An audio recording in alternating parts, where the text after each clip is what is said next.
Welcome back to the 2016 European Challengers Series. Before we get it set up for our next game, I want to talk very briefly about how the seeding will work in terms of this next game and how that influences things. So right now, Millennium, after 2-0ing SK Gaming at the start of the day, they're currently on 12 points and a first seed if Inspire lose or draw. However, they will be second seed if Inspire win this series, as that will put them on 13 points, putting them ahead. And they will be playing Huma right now to try and secure that first or second seed.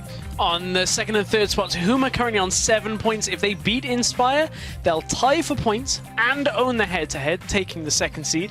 If they lose, they'll take the third seed. And as we have already established, Copenhagen Wolves are locked on 7 points in fourth place no matter what. So at that point, it's all about now who's going to be first, because if Inspire get first, they then take on Wolves. Yep. For Huma, they don't want to be third, because then they'd have to potentially take on... My brain's gone. No. Let's get into this game. It'll all make sense when we get later on in the game. Let's check out the starting rosters and check out Huma, who are currently on 7 points. So let's see who their top laner is. It's going to be Whirlib, Jungle Santorin, mid lane Godbro, ADC Holy Phoenix, and Josuicat in support.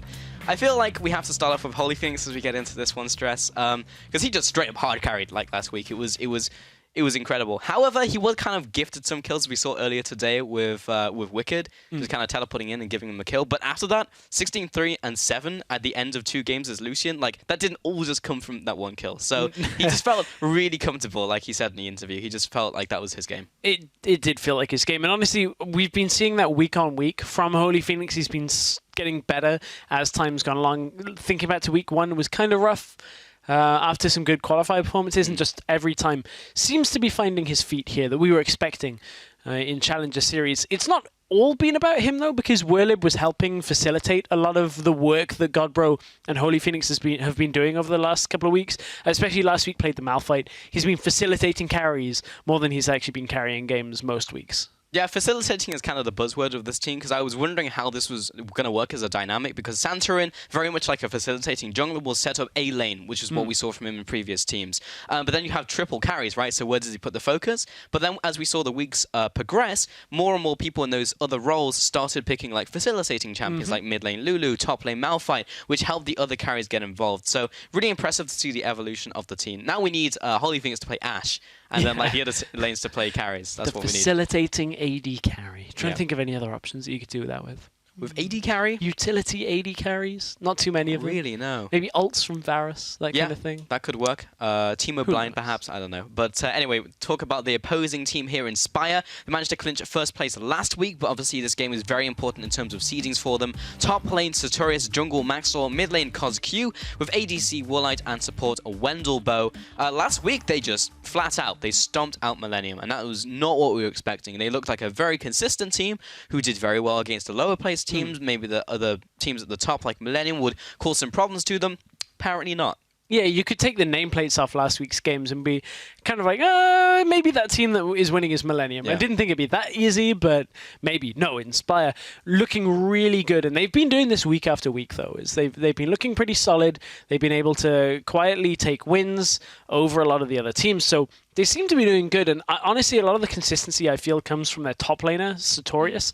So he's not always playing the most standard things, but I think his performances in most games has been way above average.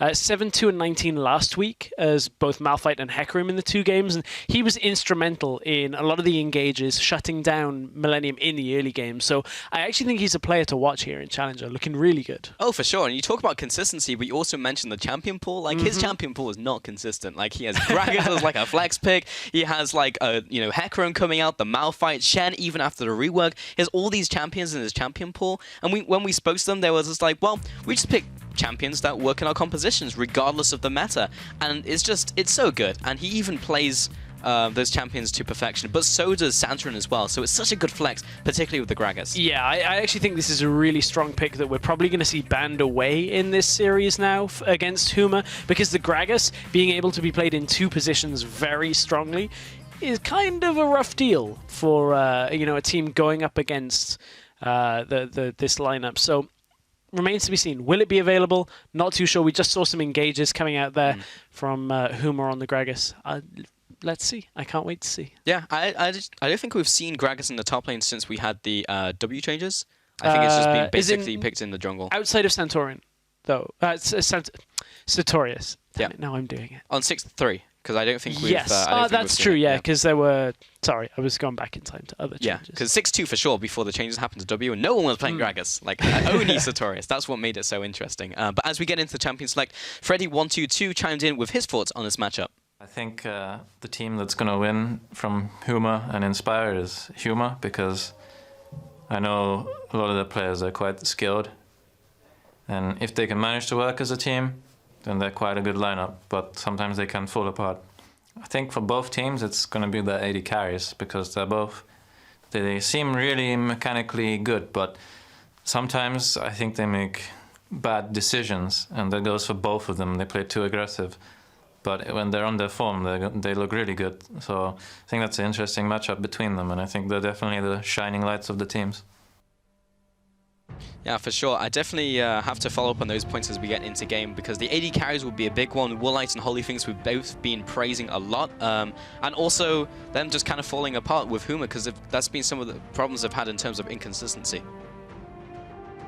There's a Gragas ban. That's a Gragas ban. First ban coming out, I'm like, huh, it's not too bad. So you know the Gragas we were talking about for the last 5 minutes? Some of the stories we prepped this week actually, funny that. It turns out like these correlations are actually correlations. That's not bad. No, Nidalee pans out with the Cogmore and the Alistair. Those make sense. This is what I'd expect from pick and ban phase. Maybe not the Gragas so much, but in this game it makes sense. Unlike our last game where we had 2 games of 6 mid lane bans. This is like completely standard. There's a GP that should be coming here if we want a standard picks and bans phase to be locked out with the bans here. I mean, all of these champions have been mid laners over the years. So Gragas and Alistair were mid laners in Season 1. Lulu was still a mid laner. Nidalee was a mid laner in Season 1, Season 2. Ooh. Cogmore, of course. Gangplank makes it through. Oh, and a whole bunch of top laners as well. And all of the AD carries. Poppy, Kalista, Fiora, yeah. Lulu, Poppy, Fiora. Jungle picks, Elise. There's a lot open, but still, the power picks, a lot of them have gone when you look at the 6.3 meta at least. So now we get to see things settle. So Kalista was taken. Yeah, I heard you mention her name in there very briefly, and a response from Inspire is like, okay, you got Kalista, let's take some tanks. I'll be honest, I took the shotgun approach. I just mentioned a bunch of champions. Was like, I predicted this one, but I got it. So Malphite picked up along with the Braum. I mean, you know, just tanky front light right now before they pick anything else up. We could see another kind of like protect the Woolite composition. I mean, there's a bunch of like scaling AD carries potentially coming out here, like, you know, even a Caitlyn, a Doubtwitty, a Vayne. Cogmore's been taken on the table. Lucian is also available, so they could pivot and, you know, have like a big damage mid laner with the Lucian, but we'll see. They could do. For Huma, though, what do they want to go for? You heard Freddy, how confident he was that Huma were going to win. Thinks that they were going to win this series. So talked a lot about the AD carries. So we'll see if this game actually does revolve around them. Huma hovering over 2 top lane picks, actually. Graves, typically we've seen, if at all, in the top lane recently. Mostly, or more in LCS. And wow, okay, that's... So Nautilus... likely going to top lane. We saw Wonderware have a good series on that for the Splice guys in the EU LCS. Now Kindred coming out of the jungle. It's the jungle, yeah. Interesting one. They have kind of fallen off a little bit in terms of like the jungle pecking order, just because like Nidalee's joined the pool and there's just so many top tier junglers right now. But yeah, I'm gonna see the Kindred with the Nautilus. Probably top lane, could see it support as well, is still a flex. Graves was being thought about by Huma and is actually picked up by Inspire, and there's the Lucian we were talking about. So, yeah, we'll see how this one will go. With Malphite already picked up, I assume that will be jungle. Another response. There's so many things going on here, Stress. So this Graves jungle we were expecting to fall off slightly just because of the changes that happened to his Q, the extra animation. We'll talk about that as we get into the game. Seen a Zilean here in the mid lane for Godbro. So yeah, that will be mid lane because Rammus is now in the top lane, Nautilus now in the support role. It looks like, yeah, and then Kindred in the jungle makes a lot of sense.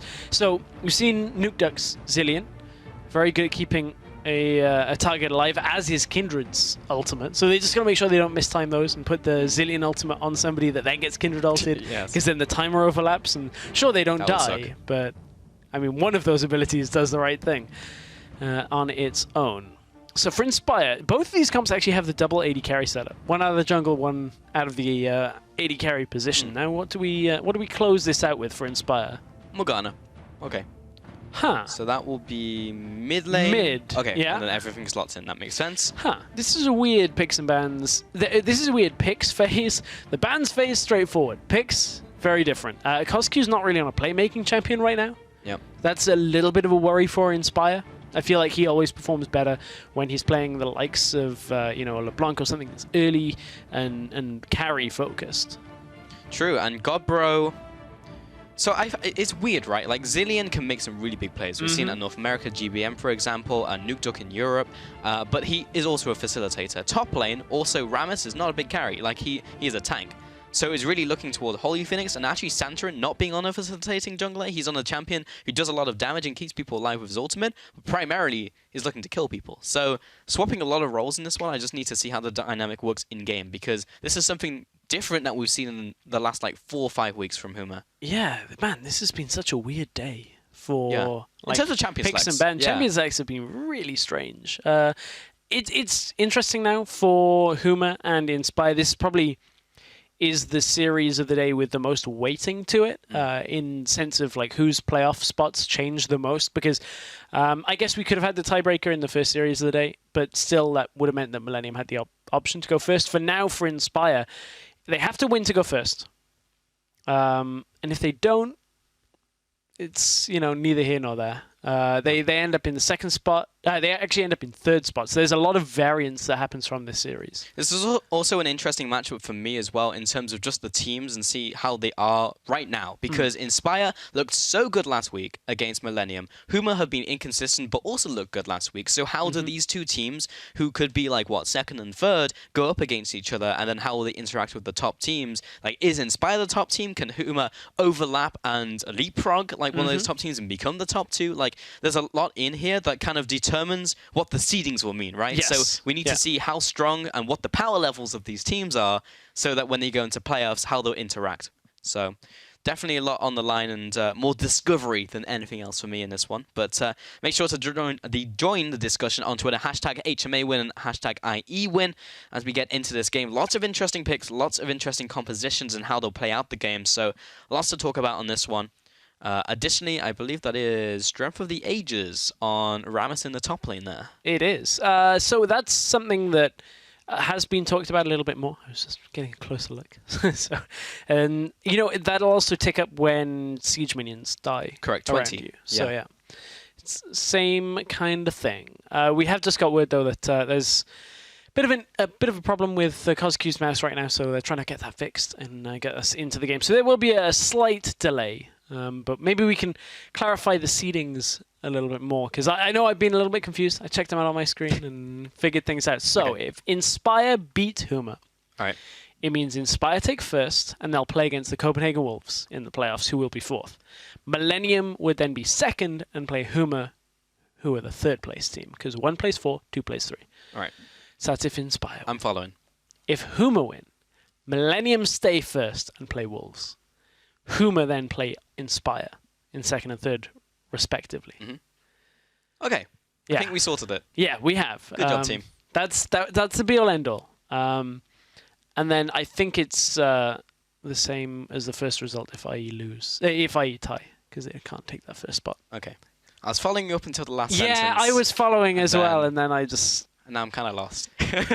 Getting my head around points. It's difficult. All I know is points mean prizes. Yeah, points do mean prizes.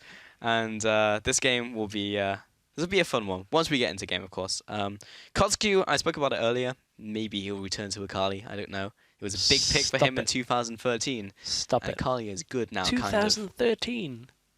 2014. No, I'm wondering how you can remember back 2013. It was, When it was 2014. back then? I was, yes, but because that wasn't too long ago, obviously I have good short-term memory, so it's quite good. 3 years is in your My short-term memory? Yeah, Yeah, not even committed to long-term yet, mate. good brain. Yeah, thank you. I did a lot of, that brain training game on DS. Super good. You smart. Yeah. But we'll see if these two teams are loyal as we get into this game. All of Inspire actually grouping up in their side of the jungle on the top side. Well, they are appreciating each other right now got and watching for any kind of invade. In fact, they're going aggressive. Santrin has seen them, so he's going to back away. He's Kindred, so you probably will have Dance of Arrows. That's not Dance of Arrows. He may have to flash here. Whirlib is there with his ally, but there is no real CC there.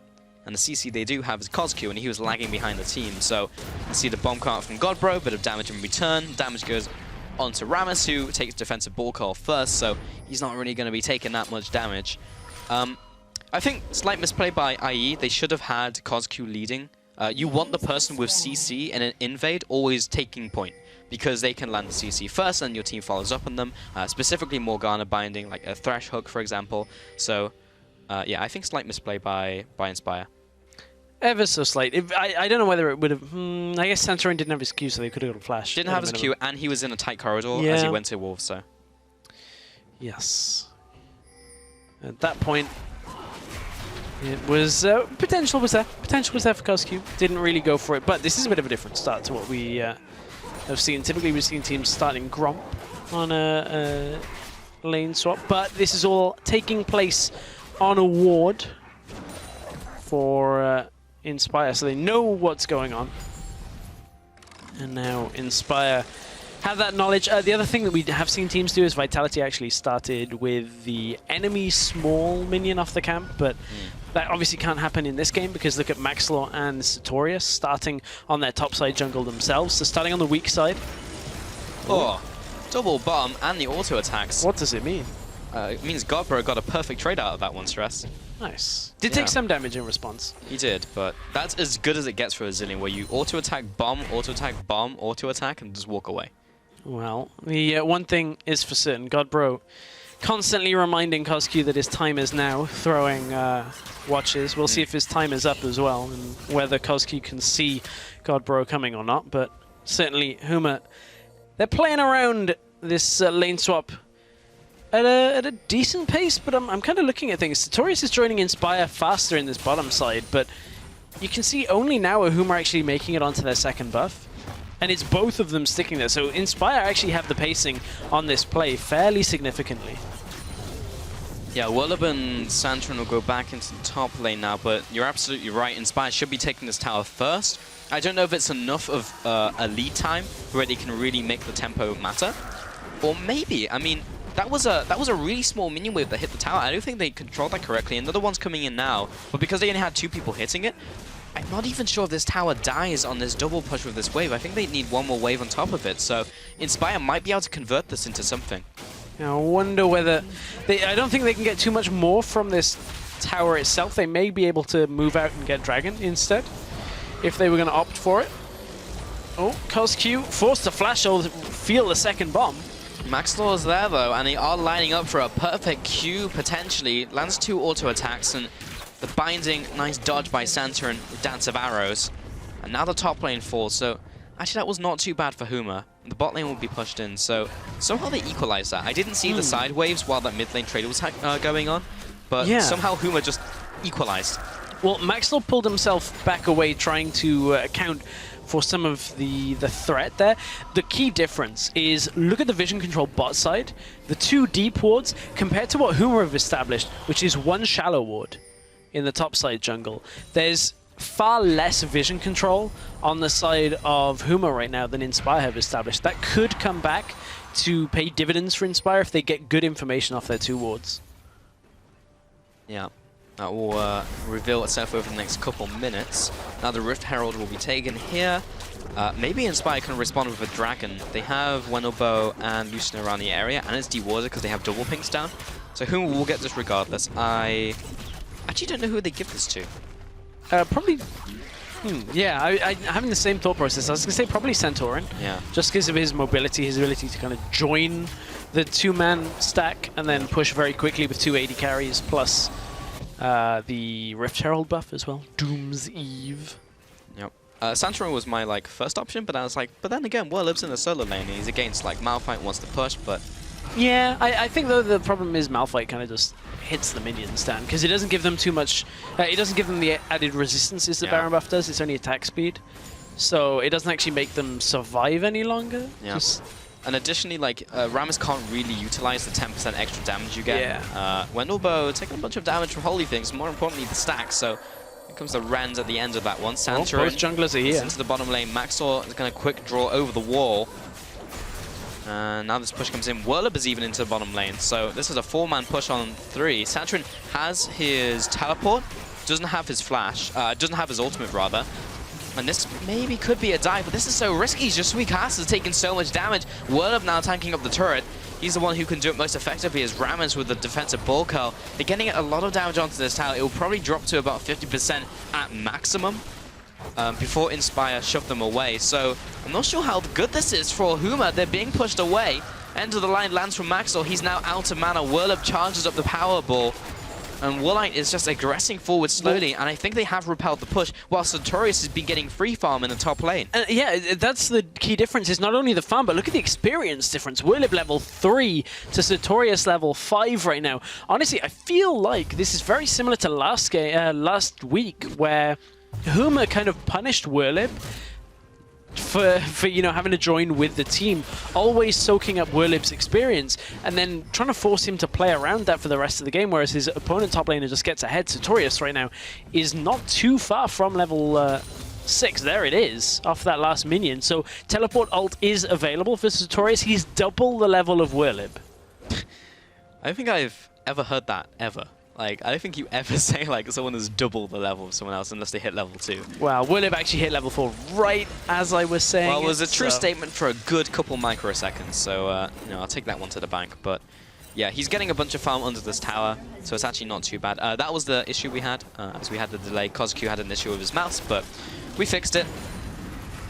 He fixed it. We didn't send someone around that's like, hey, that was fast. What appears to be the problem? We just actually sent the Microsoft Office help paperclip. The paperclip, yeah. It seems like you're trying to win first place in the EUCS. Can I help you with that? Check the frequently asked questions. What even happened to Clippy? It's that time. How do you know the name of that? In fact, don't answer that. I don't need to know the answer to that question. But I think it says a lot about you. Okay. Anyway, Wendelbo, Winter's Bite, that's enough to zone just Suicast away. He doesn't really want to hook in this. Even though he had Santa in there, they don't have vision of Max Law, so they won't want to jump in and potentially get collateral damage in the face. So that's not what they want. And now this push will carry on in the bottom lane. Push is going to get deterred, though. Woolite is going to back away with Wendelbo.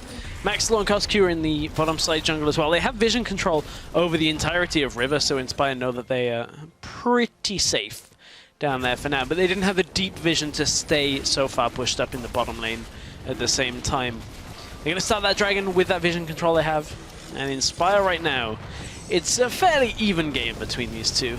Tower apiece, no kills. Farm advantages are evened up on both sides fairly effectively. Only really top lane that has a difference. It's just the standard lane swap with nothing really happening in phase 2 as both teams play kind of defensively. And yeah, Whirlib, you know, yes, he kind of overcommitted in the bottom lane and lost a lot of experience. And maybe this bot lane, he's going to flash over the wall. Another flash, and the hook predict. Warlight will dash in a front line, in a straight line. But the teleport was interrupted and cancelled by Santorin. He didn't actually get CC'd by Whirlib, he just chose not to go in. So how was that in terms of summons? That was a flash for a flash, support for AD carry. And so, a teleport. And a teleport, and another hook onto Warlight. Just Suicast does not have his ultimate, and Wendelbo's there. So he's just harassing him away from the wave while Holy Things will pick up all the juicy farm. Mid lane Godbro, he has Chrono Shift, so he won't die from this. That was a little early, but either way, it's difficult to predict how much damage will come out from KOZQ there. So better to play it safe, but either way, we'll be shoved out of lane, so not good.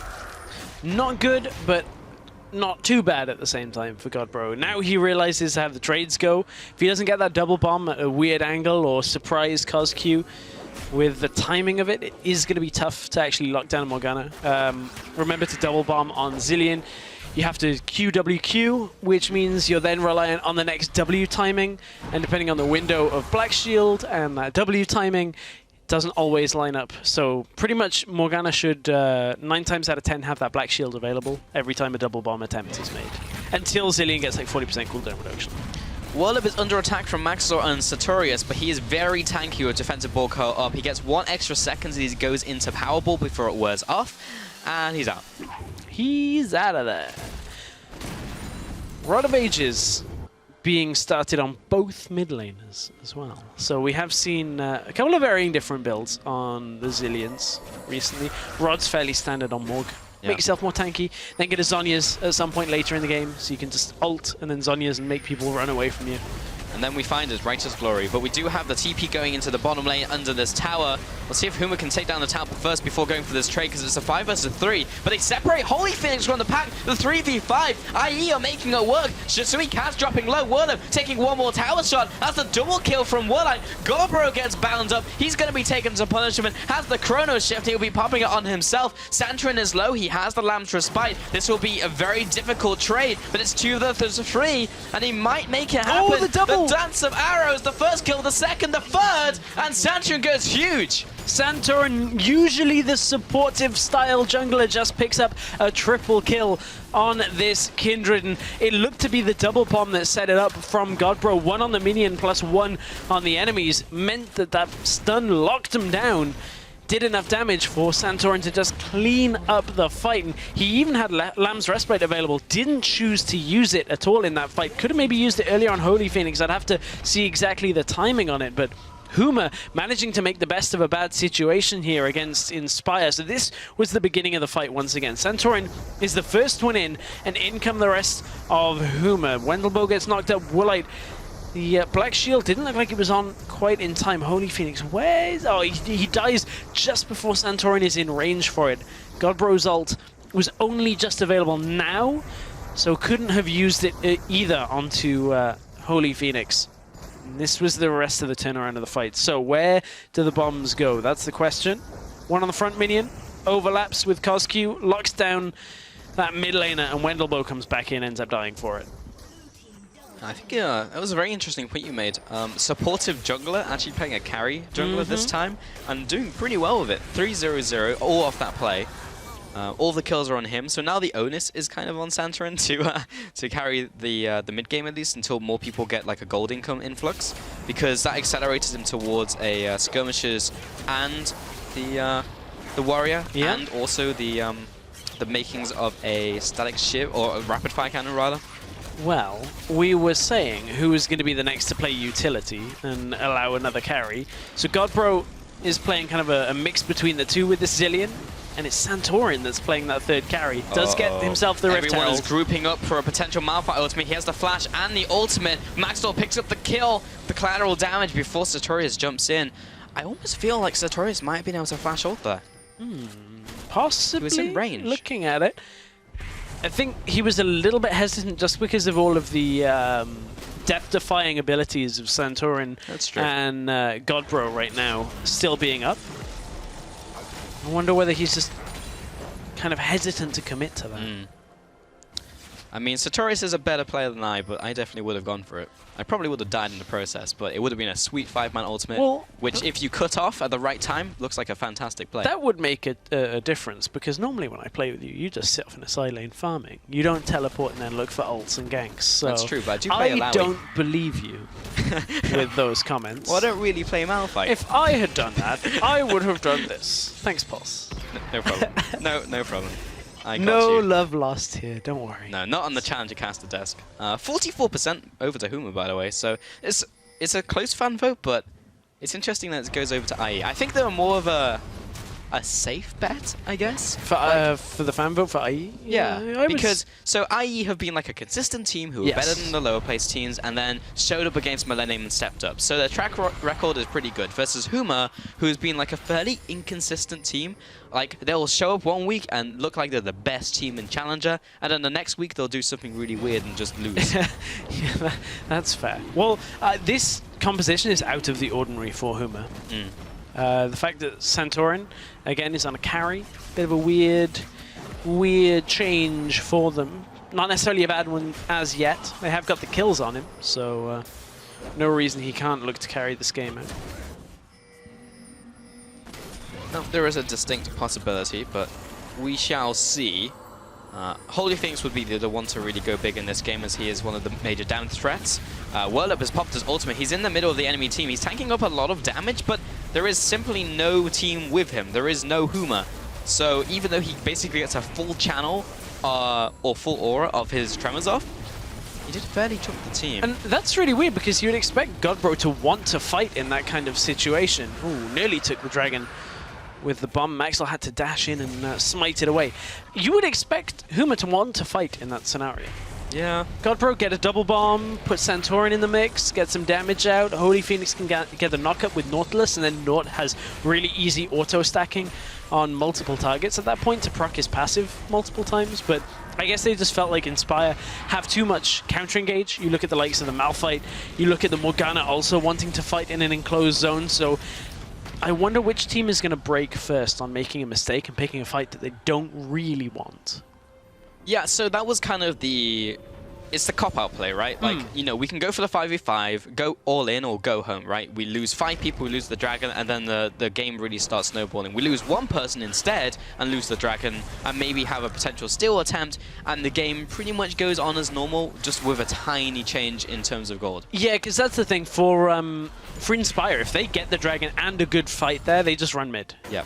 And that's the coin flip, right? Is do you take the 50-50, look for the better fight and get the better reward, high risk, high reward, or do you just go medium risk and don't really lose anything? I think you're spot on the money with that. The decision making there is just, hey, give them this kill. It's fine. Which I think is fine, like at this stage in the game, because if you just rewind and play that out and they go for a negative team fight, it could get out of control. When it's like redo. Yeah, remake. But no, we are not Edge of Tomorrow on this one. Santorin and Holy Phoenix as well as carries. They both have, or rather, Santorin has like % damage. Holy Phoenix does not. He's like a mid-game carry. So they want to stay equal or ahead in this game, so they can actually chunk through like a Malphite and the front line of Braum, and even Maxwell to some extent. Because now, once he's got his Warrior enchant, he will go for more. He will go for Sterax, and he will become resistant to burst. So yeah, we'll see. We will see. You actually just reminded me of how much I enjoyed Edge of Tomorrow. Such a good film. It was 98% good. And then, you infuriated me then by reminding me that, no spoilers, Yep. the end could have been better. It wasn't that it was bad. It was that it was missing what should have been good. Yep. Which Oh no. was a lot like watching Millennium play last week. Yeah. to tie it back into 98% good. well, okay, maybe not so much. Or they were the 2%. The 2% good. Yeah. I just saw Malphite there with the mech skins, which are very like Pacific Rim like. Yeah. It was a good film. It was kind of dumb, but I have an admission. I started watching it on a plane once and got bored. I don't know how I got bored in a giant robot movie, but yeah. You just you don't need to think about it. No, but, I what know. annoyed me is the guys who like had 3 people in that big mech, and they were like the first to die, and I'm like, come on, like these guys are brothers. They like have this crazy synergy. Pulse, I legit just told you I fell asleep and got bored in the movie, and now you're like, hey, remember this scene? That was very early on. I got bored quite early in that movie. Okay. I'm not gonna lie. Well, I'm trying to think of like drift compatibility between like junglers and supports in this game, but we haven't really seen that like big interactions between especially Cass and Santorin and Maxor and Wendelbo. It's really just been like, you know, between the whole team. It's fair. So, Huma, at first I thought you were talking about like Tokyo Drift compatible. Yeah. And I'm like, Fast and the Furious. I mean, it could be Rammus in this game. Could be. He could See be, if he gets the Iceborne Gauntlet for the that would be the neon lights. The neon lights. I love that. Whenever I get Rammus in ARAM, I don't care what I'm building. It's always got to have an Iceborne Gauntlet. We've got to make Summoner's Drift happen. That's what we need. So I'm hoping for the Iceborne Gauntlet, because I know in LCK, I think it was Someday, yeah, he went for Iceborne Gauntlet. Oh yeah. So yeah, he picked that up like 3rd, I think. So we'll see. Maybe it's a possibility. Is it a big possibility though? That is it's a moderate chance. Moderate chance. Cloudy with a chance of meatballs. Yeah. I actually never watched that film, even Neither though it was have I. so well received. But I'm learning there's a lot of films I didn't see. yeah, man, these teams are taking a lot of objectives, taking a lot of buffs, and and it's kind of farming a lot. I mean, it's really interesting because we had that potential fight around Dragon, and after that, both teams were like, you know what? Nope. Gentleman's agreement. Let's just go farm our jungles. Look at the jungles right now. There is no camp alive. The only camp alive is the blue buff. That just symbolizes this game right now. Everyone's just been farming. Grump's alive. Oh, Grump's alive. Did he just spawn? Or maybe I'll give you the Malphite's, benefit like of the icon doubt. was over it. Yeah. Maybe he just respawned. Yeah. If a Grump respawns in the jungle Does anyone, and nobody's there to see it, did it really respawn at all? I mean, point. our survey says yes because we have a mini-map Survey that says shows yes. us. Oh, Whirlip died. Oh, Santorin just danced a Coscue's barrage right low. into a binding. So that will actually just create the disengage. Sartorius used his ultimate. Okay, so they're good. They're fine. Coscue used his as well. So they got the catch on Whirlip and then turned it back around by the looks of things. Ah, we're going to see a replay of it. Fantastic. So I'm assuming it's Coscue that deals the majority of the damage here, just from the amount of armor that Whirlip has. Is it a binding? No. Nice but sidestep. where's the follow-up? So it was just ult and then running into him. Oh, okay, got it. Bunch. Oh, Bunch. did he? Okay, no, the taunt came later. Okay, Yeah. I was gonna say, did he Black Shield the taunt? You can actually see how much damage Rammus does. Like, Yeah. in that long trade where you can't instantly kill him, Tremors does a lot of damage. It does. It's 8 seconds though, so you very rarely get a range of someone to like hit them for 8 What's the seconds. cooldown on it? Right now it's level 11, so without cooldown reduction it should be 55 seconds. Okay. Without cooldown reduction. And yeah, I think it's like 2.6 AP scaling over the full duration. Okay. So yeah, and because his Q is like 1-to-1 scaling, he actually has a really high AP rotation ratio. Because back in the day, Xerath had the highest at like 3.6. And like, the funny thing, Rammus like almost rivals him. So what you're telling me is rotations. Yeah. Isn't... Correct me if I'm not right on this. Doesn't Malzahar have like the highest single rotation? Currently now, Currently now, yes. Because Okay. old Xerath did, Yes, because of how but his then ultimate he got worked. changed. Yeah. I So just now wanted to double check that I think useless you're piece right, of yeah. information in my head. I believe Is- Malzahar did. However, he did receive a nerf in 6.2. Oh yeah, that's true. He may not know. That's a Yeah. good point. But it's close. He definitely is think it in was 6. contention. Yeah, maybe it was 6-2. Because I we think were it looking was, at the yeah. patch notes like, I don't get this nerf. Yeah. This is a Like, solo oh, queue nerf. We may have seen Malzahar, but not anymore. People playing AD Malzahar jungle. And top lane. Yeah. Something people don't really know about Malzahar Voidlings is they scale from armor penetration. So if you have armor pen, they also get your armor pen, which is a surprising amount of damage because those little buggers hit hard. Sounds like you've got like a termite like, Yeah. infestation. I You're wonder like- where Voidlings come from, like whether they do burrow into like termite hills and then they just kind of come out. Because I often wonder that about Zizurot portals. Okay. If it's like a Stargate and everyone's like lining up ready to go, and then they just like, you know, go in one by one, like, you know, just to make sure there's not like an iris on the other side and you'll just go splat. Oh man, now you've made me actually see them as the replicators. Oh. Because they actually look like that. You're right. Wow. There we go. We scienced that. Good job, Stress. So, this may be news to you, Pulse. Yeah.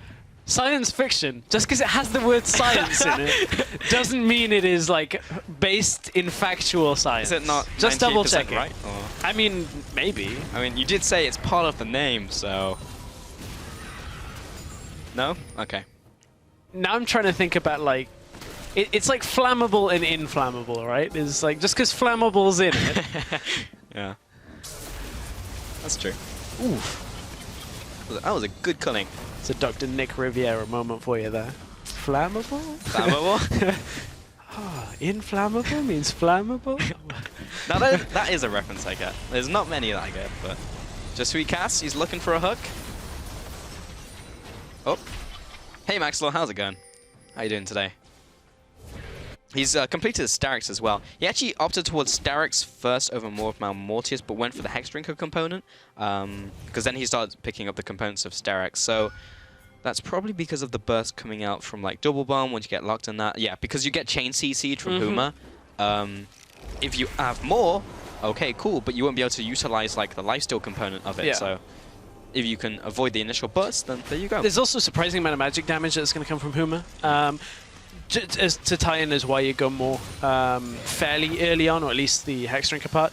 Nautilus, AP, damage, the return damage from both Thornmail and Rammus ball kill is magic damage, is what it's classed as. So, not overly surprising to see it. Wurlip has a Raptor Cloak. Ah, yeah, he does. We're opening gates here, people. We are. It's particularly good on Rammus because of Point Runner, 20% extra movement speed when you're near turrets or dead turrets. And I know Jack was talking about this in NA. It's actually really underrated. Like, you look at, Ludens and those items would give you like 7% movement speed. It's like, it's so good, I run around so fast. Point Runner is like 20%. It's like over double. It's incredibly good around turrets. They're all over the map, obviously, because League of Legends. And Rammus is just so good at getting into fights, and if you're going anywhere near a turret, you just got into that fight even faster. So it's completed. It is complete. We'll see those little replicators come out and mess some Asgard up.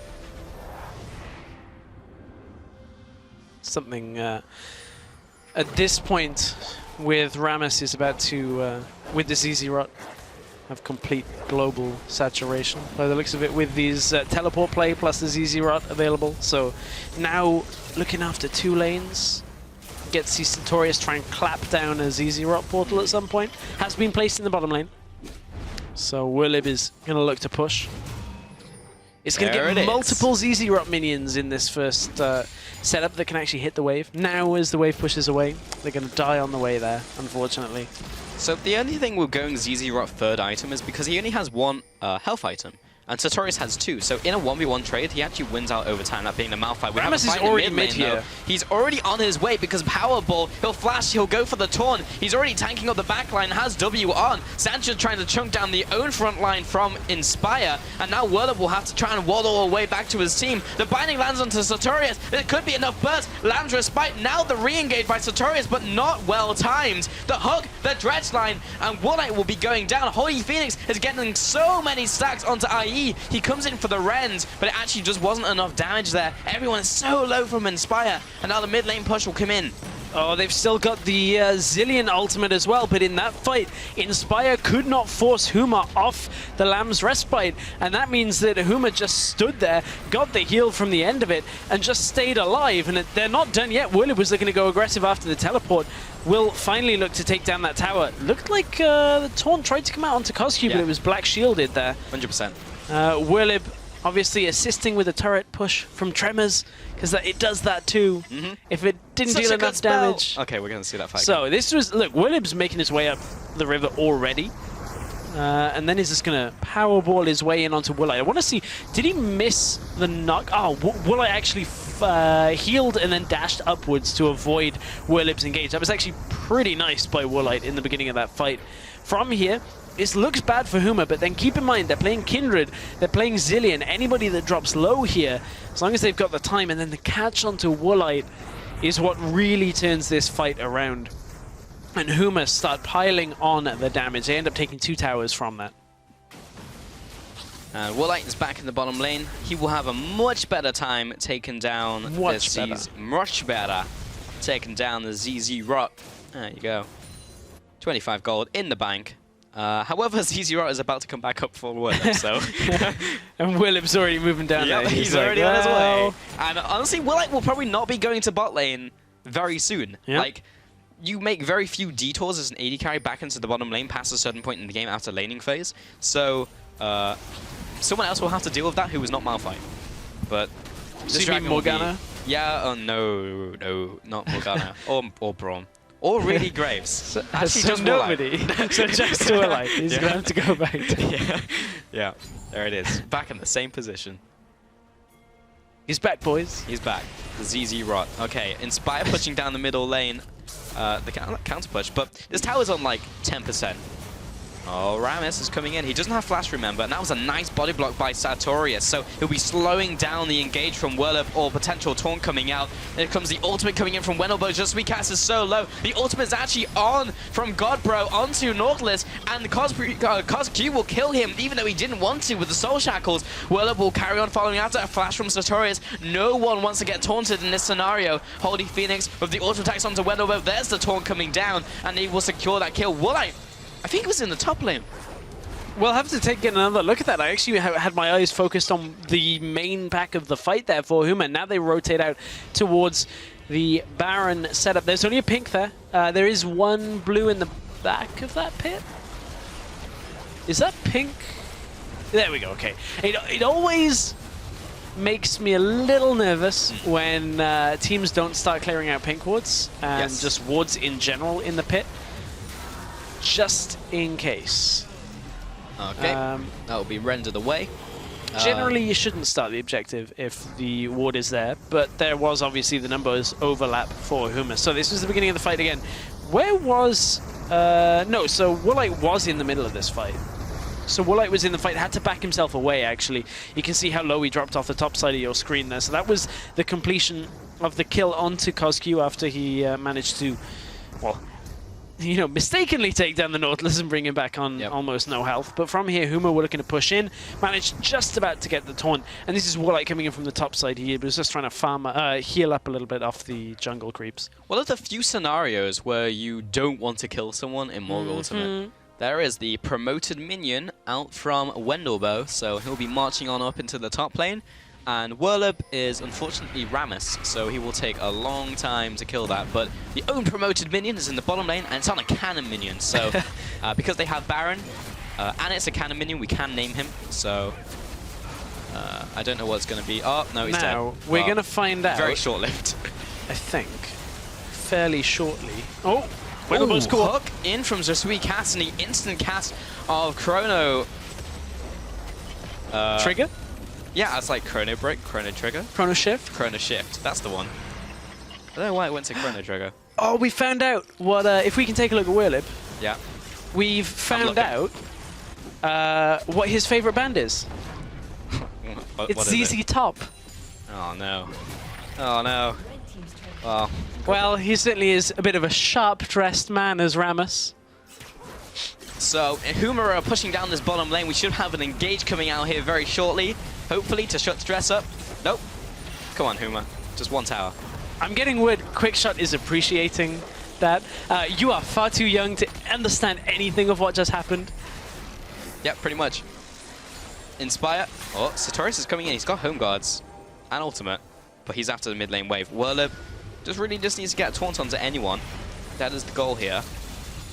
And now he's quite tanky. He's picked up another health item as well. It's just Suicast taking a bunch of damage. Godbro already has his ultimate again, by the way. Just Suicast, he can die here again. Actually, he's really dead because he didn't even get ulted. That time he didn't get ulted, no. Scumbag. But they're going to use it on someone who's a higher priority, maybe Holy Phoenix. There's the cutting. Holy Phoenix actually wants to die here. And there's a Lantern Spite. Will actually give him some healing, and he'll just kite back into this fight. Sartorius dropping low, so is Maxlaw, and he'll be going down to Holy Phoenix, who will get another Pierce for the final kill. Double kill in for a Holy Phoenix himself.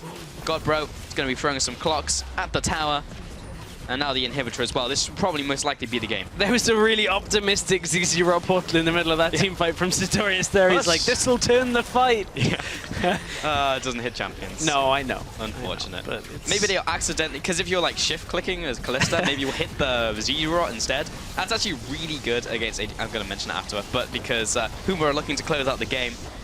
Wendelbo is trying his best to maybe get in front of the tower, tank some tower shots with Unbreakable, but this will be Huma coming in for the win here. A 10,000 goal lead, 11-6. Definitely a messy game, but a win is a win. 1-0 over Inspire in his first game of this best of 2. First win, and one win was all it took to now shut Inspire out of a first place finish. That doesn't mean that everything is decided yet, because they are still playing for seeding. So a Huma win will put Huma in second place against Inspire again, as 2 and 3 play each other. But Huma will have the picks and bans choice priority, of side for 1-3-5. So, a lot on the line. Still a lot on the line. Yeah, but it's so interesting because they'll be going up against each other, and like in this game, that was one of my big questions, right, at the very start, was just like, how will this one go in terms of like how strong the teams are? And Huma, like, it was very messy and definitely go either way, so priority and champion select might be pretty big. Yeah. However, if Huma and Inspire now tie this series, Millennium will be first, Copenhagen Wolves will be fourth, and then IE will actually have priority in 1, 3, and 5 in its best of 5s. So what this boils down to, essentially, is this coming game, decides who has picks and bans in these two playing in their series in the more games. That's legitimately... We're playing a best of one now to decide who has priority. Yeah, that's basically the situation. That's pretty cool. And that'll be in like 2 weeks from now, I believe, when we start playoffs. Who needs to flip a coin? We can decide on yeah, points. we it's just all do good. it best of one. Head-to-head tiebreakers. We just have a 5-week lead up to just one scenario, so we can make sure that happens. But anyway, we're gonna take a breather while we get things set up for our last game of the day before playoffs. So we'll be back in a few. Stick with us.